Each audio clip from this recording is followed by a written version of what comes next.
এর আগের ব্লগে তোমরা দেখেছিলে যে আমি পারশনাথের পাহাড়ের যে মন্দিরটা আছে সেই মন্দিরের উপর চলে এসেছি। আর এখানে এসে দেখি তো এখানে অনেক ভিড়, মানে চারধারে মানুষের ভিড়। এই বর্ষাকালে অনেকে এসেছে এখানে ঘুরতে। তারপর তো চলে এলাম এইখানে নিচে একটা মন্দির আছে এখানে দেখতে। এই মন্দিরের ভিতরে তারপর দর্শন করে নিলাম। আমরা এখান থেকে নামছি, কারণ আমাদের এখানে দর্শন করা কমপ্লিট। ঠিক আছে, এখনো একটা যাবো জল মন্দির যেটা আছে, শুনলাম জল মন্দিরের ওখানে যাবো।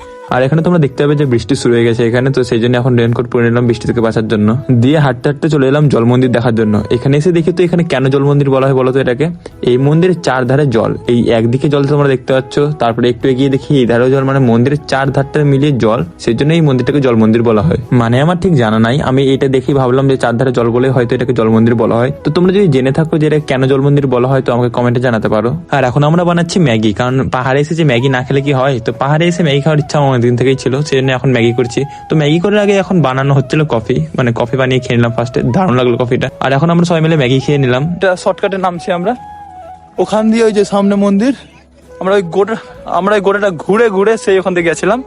দেন এখানে জল মন্দির আছে, জল মন্দির দেখে এখান দিয়ে সিঁড়ি আছে, এখান সিঁড়ি দিয়ে নামছি। না তো আমরা তখন যখন গেছিলাম তখন প্রচন্ড ঘুরে ঘুরে, মানে একদম পাকে পাকে ঘুরে ঘুরে যেতে হচ্ছিল। এখন আমরা সব ছেলে পেলে বসেই আছি এখন, কারণ একটু বসি দেন তারপর আবার হাঁটা শুরু করবো, কারণ একটা না হাঁটা উচিত না, পা কাঁপছে সত্যি বলতে। আমরা হেঁটেছি কতটা আমি দেখতে পাচ্ছি না, বলে দেখটু ভাই 25,282। 25,000 আমাদের হাঁটা হয়ে গেছে। হ্যাঁ, তোমরা যদি এখানে ঘুরতে আসো মজা পাবা, এখন না যখন উপরে যাবে তখন ওখানে আলাদা ফিলিংস। আর এখন আমরা পাহাড় থেকে নামতে থাকি। আর আজকের ব্লগটা ছিল এইটুকুরাই, দেখা হচ্ছে তোমার সাথে নেক্সট অন্য ব্লগে। চলো বাই।